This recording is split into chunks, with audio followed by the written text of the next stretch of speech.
Today's episode is brought to you by HealthCast Intelligent Monitoring from Medtronic. With remote monitoring, connectivity, and medical-grade wearables, the HealthCast portfolio gives Med-Surg nurses an extra set of eyes, delivering always-on insight so teams can see changes sooner and focus on the patients who need them most. Learn more at medtronic.com/healthcast. Prepare for the Certified Acute Care Virtual Registered Nurse exam with AMSN's new CAVRN online certification review course. The course is built on the exam blueprint and covers the clinical and professional concepts you'll encounter, along with test-taking tips and strategies. Offered in a flexible, self-paced online format, the course features interactive modules, handouts, and support in strengthening virtual acute care skills. Learn more and register for our course by visiting amsn.org/CAVRN-certification-exam-prep.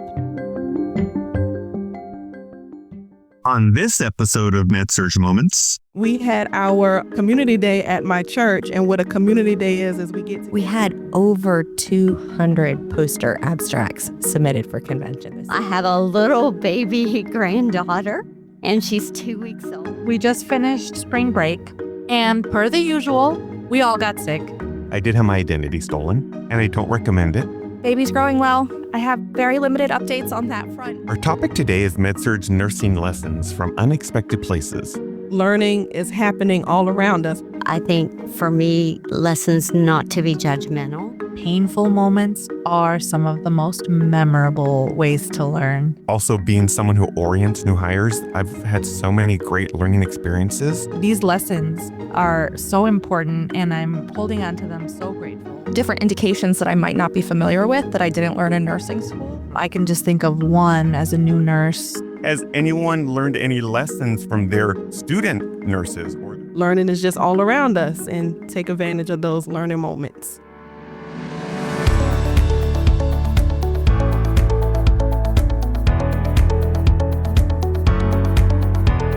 This is Marcella, Eric, Trish, Elaine, Sydney, and Haley. Welcome to Med-Surg Moments, the AMSN podcast. This podcast is an engaging look at the lives of and surrounding medical surgical nurses. We're proud Med-Surg nurses just like you, sharing our stories, insights, and experiences to support you in your nursing journey. Our topic today is Med-Surg nursing lessons from unexpected places. But before we get started, we're pleased to welcome back to the show our favorite guest co-host, AMSN President Kristi Reguin-Hartman. Hi, Kristi. Hi, Eric. It's so good to see you. It's so good to see you, as always. How have you been? I have been lovely here in North Carolina. We're fighting these thick chunks of pollen all across the state. Maybe you are having it as well. So that's been quite fun and quite entertaining. But things are going really, really well. Thank you. Why don't you tell us what's new at AMSN? Oh, wow. So the first is 2 weeks ago, we presented at the National Association of Clinical Nurse Specialists, who is a partner of ours, and we enjoy that group greatly. There's lots of cross members on both organizations, and my background is as a CNS as well. And there was so much fun engagement talking about our products, talking about PRISM Awards, and so many CNSs who are supporting Med-Surg nurses were really excited to talk about Med-Surg. So that was an awful lot of fun. And speaking of conferences, we're working on our conference that will be in September. And I've had the great joy of calling our Founders Award winner and letting them know that they have achieved that great award. And that'll be announced really soon. And then also our Kathleen Singleton Award winner, which recognizes an exemplary healthcare system who has really supported Med-Surg nursing through our PRISM Awards and through certifications. And so we had a call with that healthcare system last week as well. And so it's just been a ton of fun. And I'll tell you this inside scoop, we had over 200 poster abstracts submitted for convention this year. A ton. So that's giant. And I can't wait to see all the good ideas. So the program planning committee is working really hard on getting the best submissions accepted for conference this year. So that's a couple things we've been up to. As always, your plate is constantly full, huh? Only in the best way. It's the best. It really is. I should have a better verb than that, but it's just such great fun work to do. It's exciting. I can't wait to hear all the names that you drop soon. I won't give any spoilers away, but I did receive a call from AMSN. It may have been about my dues. It may have been about a Founders Award. I'm not going to say. Just have to wait and see. Why don't we move on to some personal updates? Hi, Calais. How's it going over there? Hey, Eric. Glad to see you, Kristi. It's always amazing to see you and your bubbly personality. I love, love, love it. But this pollen over here in Georgia as well has been horrible. It's just been thick, and I don't even have allergies, but my eyes have been watering, itching. I've been sneezing, all of the things. So I'm just trying to keep it together over here. But for me, I'm still on cloud 9 as a clinical instructor. These students are really, really God sent. Very great, well-mannered students, this first clinical group. They all have grown so much in this past couple weeks. They have been showing a lot of small areas of improvement in different skills such as MedPass and things like that. And I've even seen a couple of the confidence building in some of my students. So I really, really love the feedback that I get from the nurses on the floor, on the unit. They're really commending those students. So love to see that. Personally, we had our community day at my church. And what a community day is we get together and we have a big job fair, health fair, vendors, fish fry, bounce house for the kids. So it's just like a spring event that we get the community educated. My station was stroke awareness and blood pressure awareness and just bringing education to the community about stroke, education, dieting, eating right, things like that. So it's been a really great event. What about you, Trish? What's been going on? Well, the great news is, Calais, baseball season has officially begun. And so I'm excited about that. And on the clinical front, we had Patient Safety Day, and that's a big thing for us at the hospital. And on the personal front, again, I had a grandchild. I have a little baby granddaughter, and she's 2 weeks old. And so I can't get enough snuggles. So that's been really great. I just love getting those snuggles. So I go back and forth between work and snuggles and work and snuggles. And Marcella, how about you guys? Congratulations, Grandma Trish. Thank you. Oh my God, I love the newborn spot. It flies by so fast. So you got to suck in all the baby juices, like right now. And then all of a sudden they're running around. So on the personal front, we just finished spring break. And per the usual, we all got sick. So it's kind of good that we get a lot of those sick days out of the way without missing so much school. But it was a little sad because we don't get to do a lot of fun stuff. But we really know how to get cozy and watch movies and play games at home. And then it was saved at the last minute because something we already planned. It was a Christmas present for my teenage daughter. We had bought C2E2 comic convention tickets back on Christmas, and it happened the Saturday, the end of spring break. So everyone was better in time for C2E2. My teenage daughter loves building costumes. Her and her friend, they cosplayed as Link and Zelda. So my daughter was Link, and they made this beautiful big wedding gown into a Zelda costume. So that was awesome. And my husband he went looking at the comics, and I know that maybe it's a little bit of a dream one day for him to make his own graphic novel. So he was looking at some of the booths where people make their own books and their own characters and stories to see what he needs to think about when he starts dabbling in that. So it was really fun. I appreciated a kid area because the kids were happy to just stay in that area and play with Legos and jump around. And I was happy to stay still because those places get crowded. And with 4 kids, my teenager and her friend walked around on their own, but it was so much fun. And then the other thing going on, I do want to say, work is it's been kicking my butt. It's been a few weeks of getting the float nurse assignment, I think. I got to tell you, one time it was 3 behavioral patients with Avishers, which is that virtual monitoring. It's like camera on wheels. 2 of them were on restraints. So how do you really accurately chart every 2 hours both of the restraints? I mean, when it comes down to it, you really can't. So that was a crazy day. Oh, and 3 of them had Dobhoff tubes. They were behavioral with Dobhoff tubes. That's the biggest fear, yanking those out. One of them had just yanked it out. So I was like, okay, at least I don't have to deal with that one. It already happened. So some exhausting weeks, but it's definitely giving me that itch to start looking for something that gives me a couple dollars more. Once I get a long stretch of some heavy assignments, I'm like, what else can I do? So I'm actually in works of looking for, it's with my same organization, but instead of just floating to different Med-Surg units, you're floating to 3 hospitals within the system. And they're all within a few miles of each other. So I'm thinking I see your faces are like, whoa, that sounds terrible. But I'm just thinking about it right now. So I'm in talks with my manager. Hey, if it gives me a couple dollars more and keeps it interesting, I'm open to it. Kristi, what's new with you in the personal life? Oh, goodness. All sorts of fun things. I'm really interested to hear more about that Comic-Con event you went to at some point. We'll have to talk more about that. From a personal perspective, I think I didn't get a chance to tell you all last time I was on the podcast, but I'm getting snuggles here at my house too, but they're 4-legged snuggles.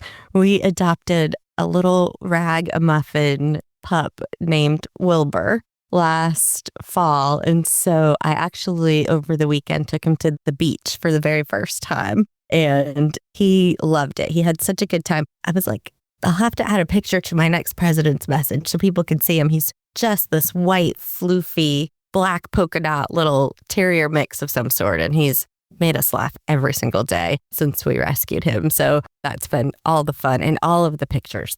Now I'm paying extra for my Google storage because the pictures have just gone over the limit. So we've had a lot of fun with that. I also had my aunt with me at the beach this past weekend, which was really fun. She was a farmer most of her life, dairy farmer, so, super hard physical work. And then in her 50s, she actually went to nursing school. And that was after I did. And so I was able to go to her pinning and her graduation. And it was just the coolest thing. And she worked for about a decade as a nurse in upstate New York before retiring out of that. And so it's fun to have those conversations with her. And we've had such different experiences and such. So that's what's been going on personally. Professionally, I'm pretty excited. In a couple weeks, I was invited to be part of a panel that's going to be at North Carolina Central University, a big college here, NC. And there are just all of these amazing speakers that are going to be there. So Dr. Ernie Grant is going to be there. He's a past president of the American Nurses Association. Beverly Malone, who is the president of the National League of Nursing, and all of these other just fantastic nurse leaders. And I get to go and listen to all these cool things that they have to say and then join them for a part of the day. So from a professional perspective, I'm really looking forward to that. They call it FUEL. They call it a FUEL symposium. So Fostering Undergraduate Excellence in Leadership, which I thought was a really cool acronym. So those are the things going on in this neck of the woods. How about you, Haley? I am so excited you got to go out to the beach with your snuggle pooch. And I'm excited that the weather's finally getting warm enough to hang out at the beach. I got so much FOMO from a couple weeks ago with everybody at NACNS. The whole work had a group chat of everyone who was there, and they didn't realize I wasn't going. So I stayed a part of the group chat just so I could be a part of it, which is it was hard to look at all the pictures and how much fun they were having. But still, I feel like I was a little bit of a part of it. Yeah, you had to see there were some great shots. Yes, it was absolutely beautiful. But for work, we had a very successful and exciting Joint Commission survey. I was so proud of my unit. They really knocked it out of the park, answering questions, being involved in chart audit. All 4 of my Med-Surg units absolutely killed it. Obviously, of course, we learned something every time, something that we didn't even know that was going to be an issue moving into it. But it was a great experience. And I think that all the nurses that participated were really happy that they got to participate. And personally, baby's growing well. I have very limited updates on that front, which I'll take no updates. That's exciting for me. So that's me personally, too. I am also, as many of my co-hosts are, being violently attacked by the pollinators all around us. And I've spent the last month just dripping and sneezing and coughing my way through work shifts. It has been a pretty quiet, uneventful time though right now. Work's been kind of going as it always is. And it's great and I love it. And I've just been trying to really protect my off time. And I've been trying to stay outside, get my hands in the dirt, and just really connect again. And I did have my identity stolen, but just that little thing. Ooh, yeah. And I don't recommend it. And I thought, well, once they really see what it is, they'll probably give it back to me. But they did not. And it's the worst thing in the world. I had to close every financial thing I've had. And even now, I was just having issues getting into my emails and connecting to some of my apps, such as Zoom. And it's just such a pickle to be in. So if you can do without it, don't get your identity stolen, people. It's not fun. I can see why you sound extra jolly and chipper today, Eric, because you actually do. You've got a lot of energy. I still try to remain positive because what else can you do? I had a great patient who told me they had some pretty bad news. And they said, well, I mean, that's the news. So let me look at what I have left and let's look at the positive. And I thought that was such a great lesson for him to teach me at that moment, because sometimes we're thinking of tomorrow. Let's think about today. And that kind of takes me into our topic, Med-Surg nursing lessons from the unexpected places.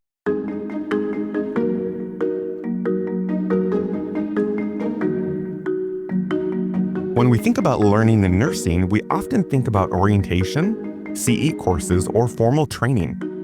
But some of the most impactful lessons don't come from a classroom. They happen in real time, in the moments we don't expect. Maybe it's a conversation with a patient, a close call that changes how you practice, watching a colleague handle a difficult situation, or even a mistake that stays with you long after your shift ends. Learning is happening all around us if we pay close attention. Who would like to get us started? The statement you made that really stands out to me is learning from patients. And that's all around. You can come up with a million examples, but the one that has been pumping into my head recently, because I don't know if you guys remember, I actually started using my CPAP machine for sleep at night. And this is a new thing because my energy was way down. And really, we're trying to figure out, I think I'm vitamin D deficient, of who isn't during the winter, but also my snoring. And so I've hit 1 week successfully. One of the nights was only 4 hours, but consistently, it's been 6 days that I wear it. And it's not easy. And to me, I'm like, oh, nothing's different. But my whole family is like, well, first of all, it doesn't sound like a ship is roaring through the house the entire night. So for us, a lot is different. But for me, and I'm like, but my energy's the same. And then my husband's like, well, you kind of just reorganized our whole kitchen and have been cooking home cooked meals every day this whole week. These are little things that I'm like, wait a minute, you're right.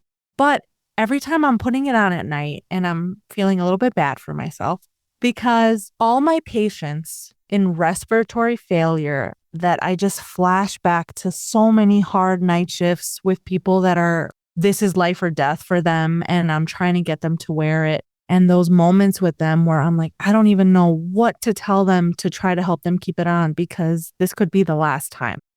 They have been intubated and extubated, and this is their last chance. And I'm like, I never imagined that I would be putting this on when I've had so many of those intimate moments with them. And then I flash back to multiple phases because, I was on a respiratory unit, step down. And some of them put it on like nothing. They were just pros. And I remember some of them telling me, they said, you know what? You put it on and it feels like you're drowning at first. And then you just let it take over. And it's just kind of a flashback to something that I learned from them. And all of a sudden, I don't just use it in work. I use it too to kind of like give tips to other patients that are struggling with it. But in my personal life, in the middle of the night, I'm like, these lessons are so important. And I'm holding on to them, so grateful that I have these flashback moments. Letting the drowning take over sounds absolutely terrifying.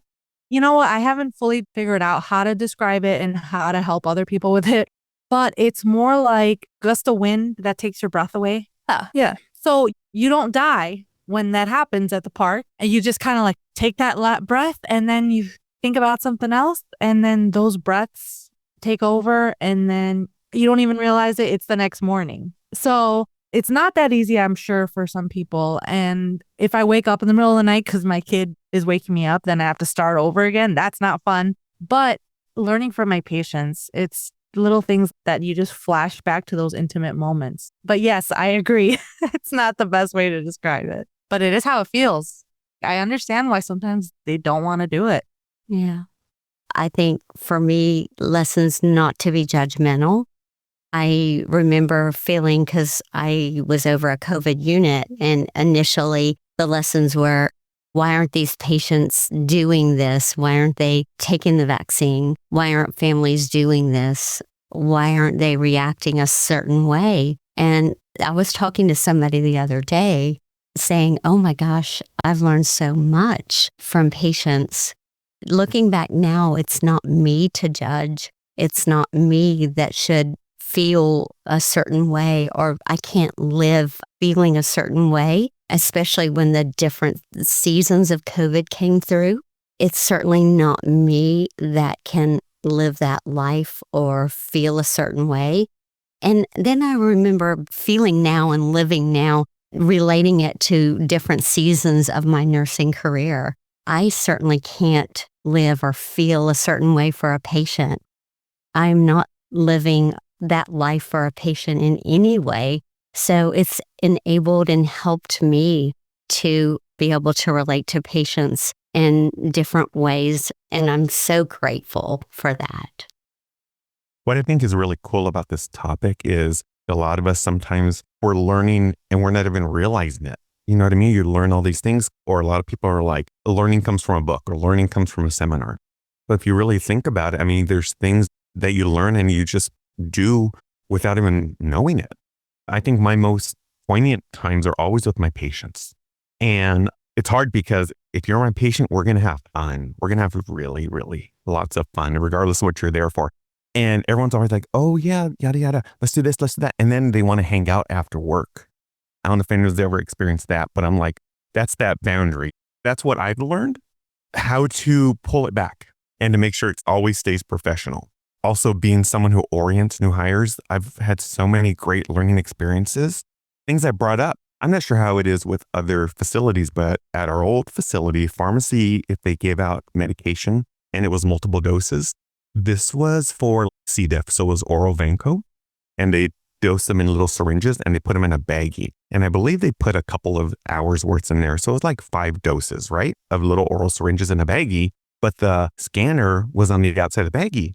So one of our new hires had taken the baggie and scanned it and gave all 6 doses to the patient that were supposed to be 6 doses worth because it was bagged improperly. So little things like that led to changes at our old facility. But it's just always around us. Yeah, lessons we learn. When I think about what Eric says, learning is happening all around us. Wherever we go, if we're going to the grocery store or if we're going to different places that we travel, I can think of a time where recently my kids, their school had an event. It was called Muffin for Moms. And so I went to the school and both of the kids were there. They have all the moms there. They serve us muffins and they had a little program. So all the kids did a poem for the moms and the cheerleaders did a chant for the moms. And then they just had this saxophone player for the moms. So everything was geared towards the moms. And so as I was in the hallway, just looking at the bulletin boards at the elementary school, I seen different bulletins that said things like patience, kindness. One bulletin had something like slow down and it was giving encouraging words. Another bulletin was geared towards the GMAS. In Georgia, they have like the Georgia milestones for 3rd, 4th, and 5th graders, which is this major test that the kids have to pass and score high on. But just looking at the bulletin boards, it was just common little simple basic messages that we can relate to nursing, such as slow down, hand washing. That was another bulletin where singing the ABC songs while you're washing your hands and different things like that. And we can relate it to the basic care, the basic education. We have to teach our patients in a way that they understand. We have to be kind to our patients. And basically brings back to the basics for nursing and for caring and for communication. So it's the things like that I can relate. Learning is everywhere with, just back to our basics. I love how positive everybody's story is. When I first heard that we were going to talk about this topic, I immediately jumped to all the times that doctors have yelled at me and what I've taken away from that. Like the first time I was yelled at by a doctor. Before we continue, we're going to take a quick moment for a message from our episode sponsor, Medtronic. Medical surgical nurse leaders know that patient needs don't pause between rounds. HealthCast Intelligent Monitoring from Medtronic brings always-on visibility to patient care through remote connected monitoring and medical-grade wearable technology. Unlock more from your monitoring with insights that identify meaningful trends earlier, reduce unnecessary alarms, and help you act sooner. When everything connects, care advances. Learn more at medtronic.com/healthcast. When I first heard that we were going to talk about this topic, I immediately jumped to all the times that doctors have yelled at me and what I've taken away from that.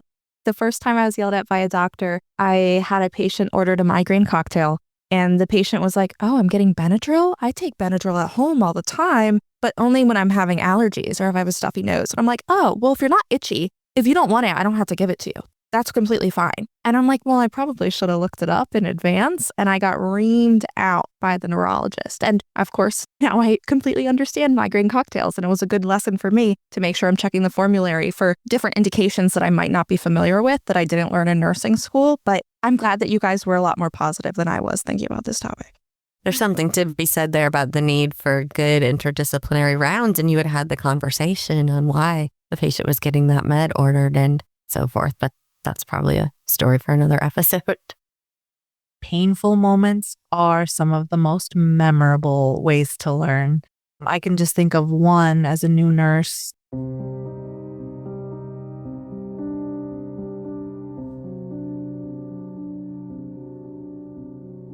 Newly on night shift too, so I did not sleep like I was supposed to.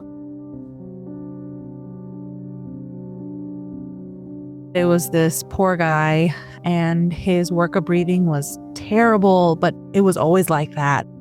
He has lung cancer. It's like, okay, we're doing what we can, but by the end of the shift, he was super sweaty, and I'm like, okay, maybe it's just really hot in here. It's just those little signals that maybe I need to call a rapid. His vitals weren't even that bad, but I remember it was change of shift when he started looking that bad.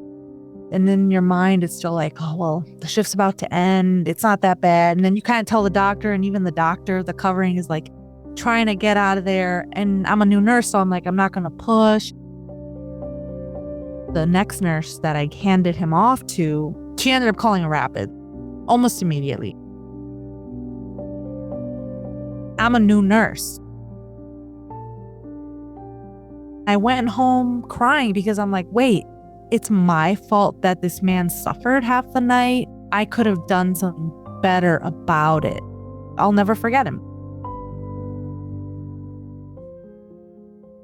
It's worth investigating things that are different from what they were a couple hours before. So it's also very memorable, and sometimes you got to learn the hard way. That's really something that just grows with time and the more experience you have. That's so true. Has anyone learned any lessons from their student nurses or their new hires, new grads?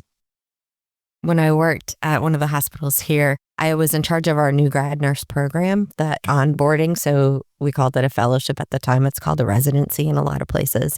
And one of the things that I thought was just super interesting is we had a nursing student graduated, thought for sure she knew exactly where she wanted to work. And she picked what I call a double specialty, pediatric intensive care unit. And she started in that unit as a new grad. And it just wasn't a really good fit. It wasn't a good cultural fit. It wasn't a good clinical fit. And she really struggled with this concept of not wanting to try a different area. But we talked about it and we looked at some things, and she transitioned to a pretty challenging Med-Surg step-down area, and she soared. It was the perfect fit for her. Culturally, it was great, and clinically, it just fit with the way her brain worked and her expertise was. And it just reminded me so much about all these different ways that nurses can excel. But it took a couple of places for someone to find where their home was. Now, I know that story sounds like a little biased because, I'm such a big fan of Med-Surg, but we did see it in other areas too, where nurses didn't fit in that first Med-Surg area, but maybe tried a couple other ones to find their right place. And I think for me, one of those fun lessons to think about in terms of nursing is, gosh, there's just so many different things that we can do. And we really should support each other in doing them. There's so many places to go. And then somebody leaves or makes a change. We should celebrate that more and talk more about how cool that is that in this profession, you have all those different opportunities. It's funny that you mentioned new grads and when they show up and they're saying stuff that maybe other people haven't learned yet because it's still fresh in school. I remember when I was a new grad and I got to my first job, the policy for IV sites were that they were rotated a new IV every 3 days. Okay. That sounds crazy now looking back. And I was the annoying person because they were like, well, if you want it extended, you have to page the doctor and then they put in an order that you can extend it. And every time I worked, because we had just learned you keep it as long as it's working and you redress it, you can spruce it up a little bit. But if it's working, you do not take that thing out. So I was the new grad that kept getting that order for the extensions and I would do handoff and all the nurses would just roll their eyes like, you just didn't want to put in a new IV. And I'm like, no, I promise you, this is best practice. Trust me. And they're like, yeah, okay, whatever. And within a few weeks, the whole hospital policy was changed to dressings every 3 days, not necessarily take out a working IV, poke your patient again, who's been there for a month. Imagine rotating an IV every 3 days for someone who's like extended stays. So it's just funny looking back and laughing at something like that. Good example. We used to tell our new grads that all the time. There are things that the experienced nurses don't know because they studied it a long time ago. So that's such a fantastic point. It makes me think of when I first started nursing, rapid response didn't exist yet. That sounds crazy, but it didn't. And we couldn't call a code until a patient either had 0 respirations or 0 heart rate. That's right. And today that sounds like such a ridiculous concept, but that was the way it was at the time. So it's interesting to see how those things have grown and evolved over time. But your IV example is great. That's such a great point. But before we go, why don't we go around and each of you share your biggest takeaway from this conversation? Trish, what are your takeaways? One of my biggest takeaways is, Eric, you encourage us to listen to new grads, no matter where we are, and get their feedback. And you ask us what that would be. So that was one of my big takeaways. Clay, how about you? One of the biggest takeaways for me was just because moments are hard for you or you feel like you've done something wrong or something bad, even in the midst of that, you still can learn from an experience or learn from a mistake. So learning is just all around us and take advantage of those learning moments. That's so true. Marcella, what did you take away from this conversation? I actually, as a float pool, they don't really put me in charge of new grads. So I would have to say that I don't have enough conversations with them. The only thing I can remember the last shift that was super chaotic, I couldn't even complain about my assignment because it looked like everyone's was just as terrible. But one of them had a new grad that was training. Okay, I'm not the mom. They don't put me to train them, but I'll be the cool aunt that like says snarky things on the side. I was like, this is a rough day for everybody, but the worst days usually make your next shift feel like a breeze, dude. The next time you work, you're going to be like, this is nothing. I think I'm actually going to take more opportunity to let them tell me something instead of me trying to tell them something. So thank you for that reminder that I can learn from the new grads because they've got all the new data in their brains. Yeah, it's true. It's so true. I tell everyone, imagine every day is the worst day. And then when it's not, it's a win. Kristi, how about you? Oh, Eric, what a fun conversation to have with y'all tonight. And I think a couple things.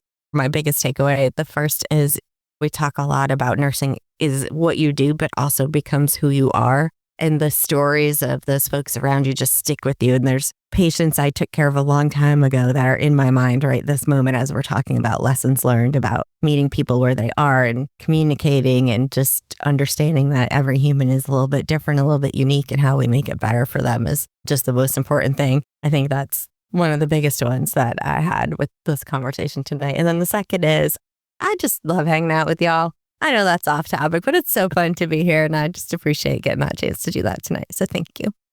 And we love having you, Dr. Kristi Reguin-Hartman. I always forget, and when I say it, when I don't say the doctor, I feel a little cringe inside because I'm like, she earned it because you earned it. You say Regan like a champ. So that's impressive right there. Not everybody can do that. My grandparents are very happy with how you say that right now. So, well, thanks. We always enjoy having you, and you're more than welcome back anytime. Haley, what stood out most for you?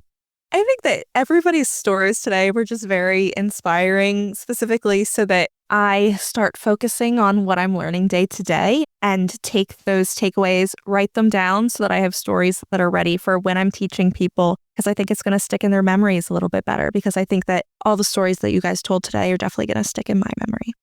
Incredible. As for me, I've learned so much from everyone here. I've learned everything from my patients. I learned everything, like I said, all around, but I do learn so much from everyone in this very room, 100%. Before we go, another thanks to HealthCast Intelligent Monitoring from Medtronic. Connecting your devices and your decisions, HealthCast Digital Health Solutions help Med-Surg teams deliver continuous, connected care, giving nurses confidence that every patient is being watched, even when they can't be in the room. Visit medtronic.com/healthcast to learn more. And to our listeners, thank you for joining us. We'll see you next time. We look forward to connecting with you on the next episode of Med-Surg Moments, the AMSN podcast. In the meantime, we encourage you to subscribe to Med-Surg Moments wherever you listen to podcasts. To reach us, use hashtag Med-Surg Moments on your social post. Or send us an email at amsnpod@amsn.org. That's amsnpod@amsn.org. We're all AMSN members, and if you love Med-Surg Moments, we invite you to become a member of AMSN. You can learn more at www.amsn.org. Finally, the content within the Med-Surg Moments podcast represent the views, thoughts, and opinions of the co-hosts and may not necessarily reflect the views, thoughts, and opinions of the Academy of Medical Surgical Nurses. Until next time, this is Sydney, Eric? Trish. Kelly. Haley. And Marcella. And always remember, Med-Surg Moments is a moment in our lives and a moment in our Med-Surg careers that makes a huge difference.